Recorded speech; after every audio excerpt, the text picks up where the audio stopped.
Yo,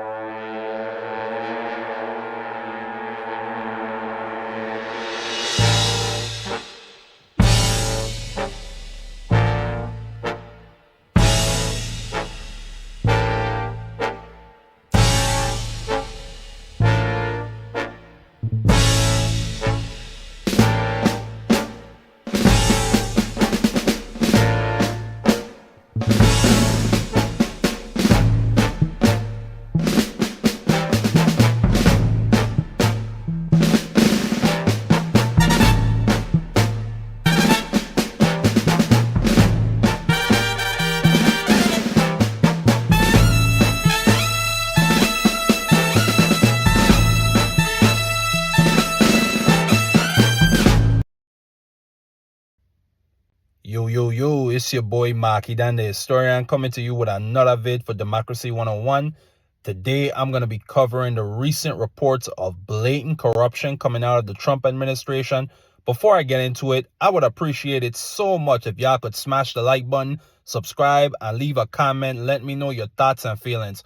Donald Trump accepts a $400 million private jet from Qatar as a gift, amongst other blatantly corrupt acts. I'm going to be highlighting all the reasons this is illegal and unethical, and how it ties into a wider theme with how this administration operates and how this Republican-controlled legislative branch abdicates their responsibility of oversight. Okay, so Trump has just ended his first official diplomatic trip of his second term to the UAE, Qatar, and Saudi Arabia. These are the three richest kingdoms in the Persian Gulf region, and pretty much by default, the three largest producers of oil and natural gas in the region. Now, I definitely don't have a problem with Trump engaging with these countries and trying to broker deals in the name of American industry and in the name of potentially opening a new supply line for chips and AI outside of Taiwan and China. Donald Trump's first visit was to the UAE, where the already oil-rich kingdom is seeing large investments into developing AI infrastructure. According to the reports I've read, the UAE is positioning themselves as the global leader in AI, and they are well on their way to supplanting Silicon Valley in the AI development race. The UAE already has its own Ministry of AI, and they have multiple universities dedicated to studying and researching AI development. Trump's recent attacks on universities and immigration in the U.S. is making it easier for the UAE to attract major talent in AI development to their corner of the world. And in the process, it's hurting Silicon Valley, amongst other major tech cities in the U.S., ability to compete in the AI race. However, I will say this, Trump, his team headed by Marco Rubio, they managed to secure a deal from the UAE in which they pledged $1.4 trillion worth of investments into both countries' AI sectors over the next 10 years. And in exchange, the U.S. will be building new AI institutes in the city of Abu Dhabi and all over the new kingdom of UAE. Now, let me say, I'm actually very hopeful to be alive in the next 10 years, whether it be we hand the AI race off to the Persian Gulf or Silicon Valley and the U.S. stays on top. I hope to be alive to reap all the rewards of these investments. And we get to see all the wonders of AI be developed and matured in our environment. Trump's next visit was to the aforementioned Qatar. Qatar made a deal to order 160 jets from Boeing. This is after all the static Boeing's been feeling recently due to the government scrutiny into blatantly ignoring structural flaws in the building process for their Boeing 787 planes, which were falling out of the sky at an alarming rate, and for threatening whistleblowers and inspectors who were looking into the building process. As a result, Boeing saw drops in orders of over 60%, causing massive layoffs. So this deal struck with Qatar is great for America. It's great for the American plane manufacturing industry. Next, his third and final visit was to Saudi Arabia. The Saudis made a deal to invest $600 billion into weapons and microchip development. Now, I give Trump credit. Even though I give Trump a lot of credit in this sense, even though some of these investments may hurt Silicon Valley and other tech cities' competitiveness in the long run. I think if Trump is going to follow through on his promise that America will stop being the world's police, one place we need to decouple ourselves from is Taiwan. Right now, Taiwan accounts for over 40% of our semiconductor imports, which are necessary for literally everything electronic, from your phone, your TV, your microwave, your electronic stoves, your planes, jets, tanks, etc. Basically, we rely on Taiwan semiconductors for everyday life. China and the nation of Taiwan, as we currently know it, have been at war for almost 100 years and have never had a formal peace agreement. The conflict started after the U.S. and the Russians drove the Japanese out of China during World War II. In the years following World War II, a bloody civil war for control of China between the Chinese Communist Party, the People's Republic of China, led by infamous dictator Mao Zedong, and the Nationalist Party, the Republic of China. After the Nationalist Party's mainland army was defeated and scattered by the communists, they fell back to Taiwan. And since then, the U.S. has guaranteed the island's security in the name of anti-communism. However, looking at current day sentiments, especially after the war in Iraq and Afghanistan, looking at current day sentiments and policy, we are no longer about, at least we like to talk. We like to talk and say that we are no longer about sending young people to die in foreign wars in the name of freedom and democracy. Unless, of course, it's oil-rich Iran, or unless it's a country that produces over 40% of our semiconductors, such as Taiwan, like I said earlier. Right now, the Chinese Navy is conducting war games on the edge of Taiwanese territorial waters to test our military and our government's response. China openly mocks Taiwanese sovereignty by referring to the island as a Chinese territory. And they even go so far as to arrest and disappear its own citizens who protest against Chinese aggression and demand peace talks. If China made a move at this moment to blockade or to invade Taiwan, we would have to put U.S. sailors and pilots at risk to protect our trade interests on the island.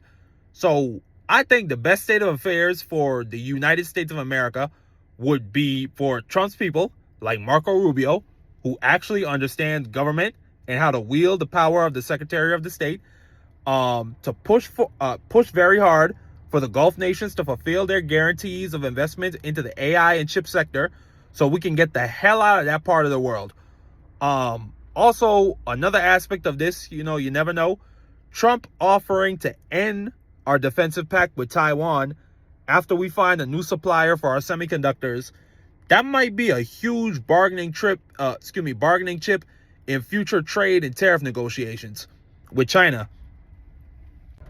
Now, where my problem comes in is, just because you broker deals does not mean you get to use your office to enrich yourself. That's the literal definition of corruption. So Qatar has offered the Orange Man a $400 million jet, quote unquote, free of charge. Number one, this is illegal. It's just straight up illegal. And it's spelled out plainly and leaves no room for interpretation in the emoluments clause of the Constitution. Article 1 of the Constitution states, open quote, no person holding any office of profit or trust under them shall without the consent of the Congress accept any present emolument, office or title of any kind from any king, prince, or foreign state, close quote. What is an emolument? An emolument is any outside profit gained from holding public office, such as, for example, being gifted a $400 million jet, quote unquote, free of charge because you're the president of the United States. Number one, he has to get permission from the Congress if he wants to accept this gift. And number two, right now we're seeing dissent on both sides of the aisle. House and Senate Republicans are raising security concerns about a potential Trojan horse operation by the Qataris, as well as ethical concerns about the president of the United fucking States accepting a $400 million gift from a foreign government like Qatar, who's been linked to funding terror groups such as Hezbollah. Keep in mind, reports are saying that the cost to retrofit this plane to bring it up to Air Force One standards might cost 3 times the plane's actual value, meaning it's not really free. American taxpayers, meaning you, could potentially pay billions of dollars for Trump's gift. And the two real kickers about this situation is, number one, we already have a new Air Force One on the way from Boeing. And number two, Trump gets to keep the Qatar plane after his presidency. It doesn't stay with the government. It goes directly to Trump after his presidency. This is, I mean, oh my God. This is a man who is telling you directly to your face that your kids will have to go without less pencils, and that, oh, you don't need to buy the most expensive backpacks and toys. And he's telling you to be more mindful about your budget. Meanwhile, he's using your taxpayer dollars to buy himself a private fucking jet.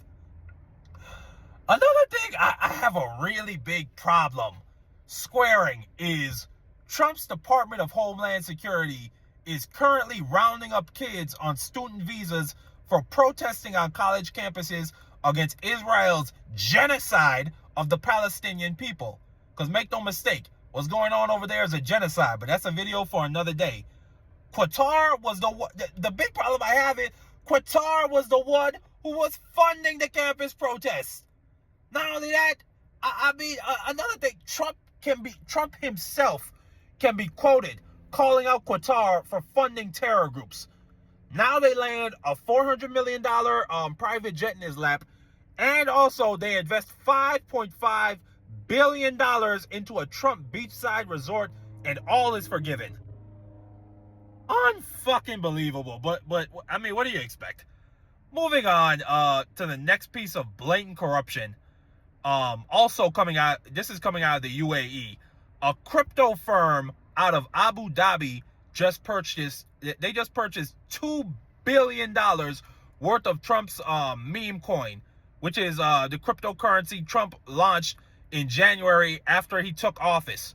And by the way, Trump went from being a 5 billionaire to a 59 billionaire in just 4 months of being president as a result of this meme coin. Okay? This Trump's crypto operation is currently being run by his eldest son, Donald Trump Jr., and by multiple of his sons and daughters-in-laws. This fuck is truly breathtaking to me. Does anybody remember when people got pissed about that lie that Hunter Biden took $5 million from a Ukrainian gas company to influence his father? Yeah, me neither. This just breathtaking. I'm sorry. Lastly, there are reports that Trump and the Saudis were in talks to build a Trump golf course and a Trump tower in Saudi Arabia to host the Saudi-run Live Golf Tour, among other high-profile diplomatic events. Trump has denied these reports, but this is a huge problem. The Emoluments Clause was specifically created to prevent foreign influence over our laws and policy decisions. For a lot of you guys that like to watch boxing, the Saudis want to be able to launch their TKO boxing league, not just in Saudi Arabia. They want to launch it stateside too. The biggest roadblock to the TKO boxing league launching stateside is the Ali Act. In the first line of the legislation, it plainly states, professional boxing is not to be governed by any league, association, or any form of an established organization like majority of other professional sports. I can very easily see Trump signing an executive order to kill the Ali Act. And anybody who says they can't see that happening doesn't understand politics. Not only is there Saudi influence in the mix, But Dana White and TKO Holding Group's executive chairman, Ari Emanuel, the two of them have remained stern and loyal Trump loyalists through the years. I can see Trump coming on TV like the meandering idiot he is and saying, Biden wouldn't have done this. Why shouldn't boxers be in a league? We have the best leagues in the world. Just ask my good buddy Dana White. You see what he's doing with his League of Fighters? He has the ultimate League of Fighters. Why shouldn't boxers be ultimate fighters? We should have the best of the best. Anybody who says they can't see that fucking jackass saying those exact words is lying to themselves. Now, obviously, there would be a legal challenge to Trump using an executive order to repeal an act of Congress, but that's a video for another day. Excuse me. This is also concerning because the Department of Justice and Attorney General Pam Bondi are making it clear they're willing to turn a blind eye to corruption if it benefits the President of the United States. Another example is the case of New York Mayor Eric Adams, in which he was indicted by the Southern District of New York for accepting years of bribes and favors from Turkish billionaires. Pam Bondi and Trump come in and make the decision to drop the corruption charges in exchange for Mayor Adams helping Trump's mass deportation operation. Blatant corruption. As a result, 7 U.S. prosecutors resigned from their positions after refusing to be party to blatant corruption. The top prosecutor on the case to resign being a Trump appointee. One of the prosecutors who resigned wrote in a letter stating that Trump would, and I quote, Trump would eventually find someone who is enough of a fool or enough of a coward to file this motion to dismiss the charges, close quote. And those are the perfect words to describe the public servants who willingly stand aside in the face of corruption. Fools and cowards. All of this is after years and years and years of Trump talking and yapping about draining the swamp and getting foreign money out of our politics.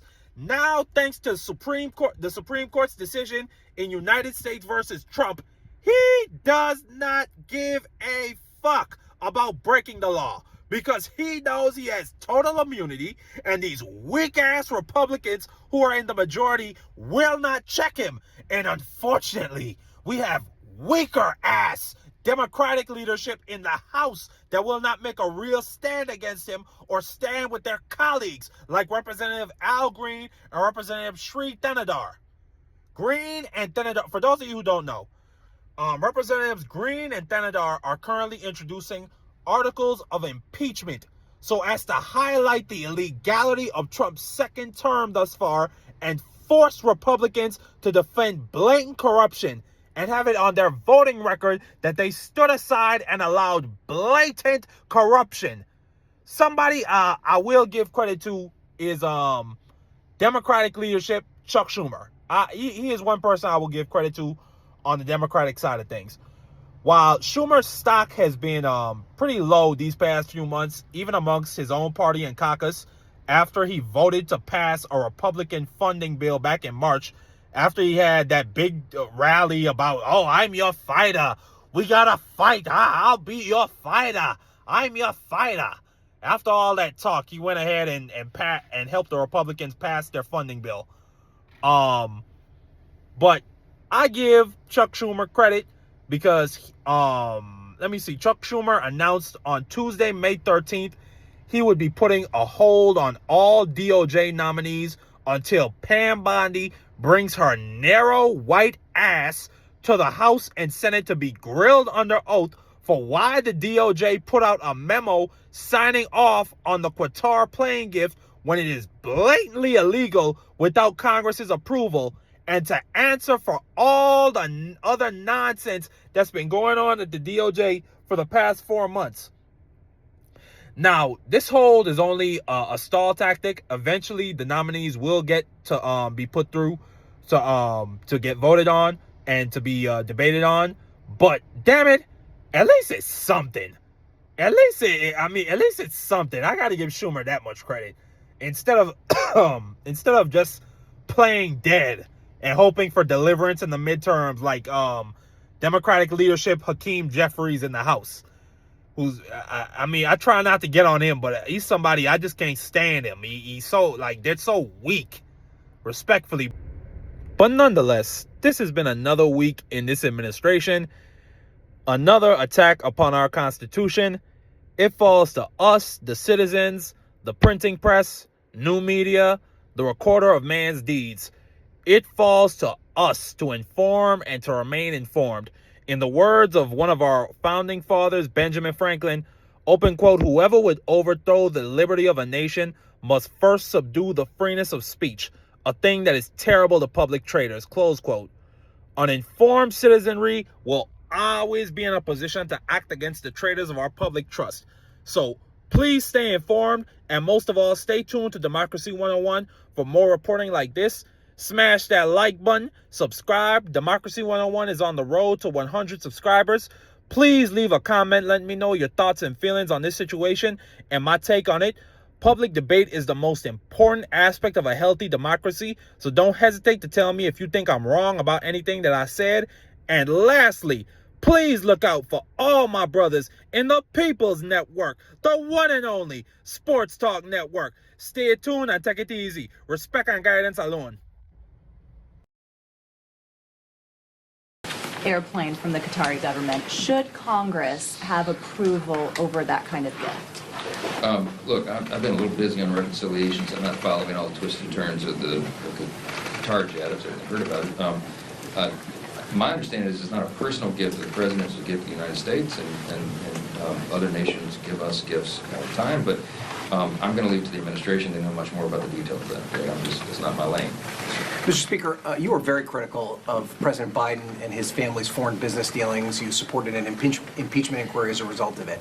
Are you equally concerned about President Trump's family's business dealings, especially given the fact that he is in a region now where his family has billions of dollars of investments in Doha and Saudi Arabia, and the fact that he has a crypto business now where he's auctioned off access to the White House for the highest bidder in his meme coin? Look, there are authorities that police executive branch ethics rules. I'm not an expert in that. My expertise is here in the House, okay? I'll say that the reason many people refer to the Bidens as the Biden crime family is because they were doing all this stuff behind curtains, but in the back rooms. They were trying to conceal it, and they repeatedly lied about it, and they set up shell companies, and the family was all engaged in getting all on the dole. Whatever the President Trump is doing is out in the open. They're not trying to conceal it. But Mr. Speaker, the investment in the meme coin, those folks are not transparent. We do not know who those people are that have invested in the meme coin. I don't know. I can just tell you that, I mean, President Trump has had nothing to hide. He's very upfront about it, and there are people who watch all the ethics of that. But I mean, I've got to be concerned with running the House of Representatives. Is it congressional oversight, though? That's the congressional responsibility, is it not?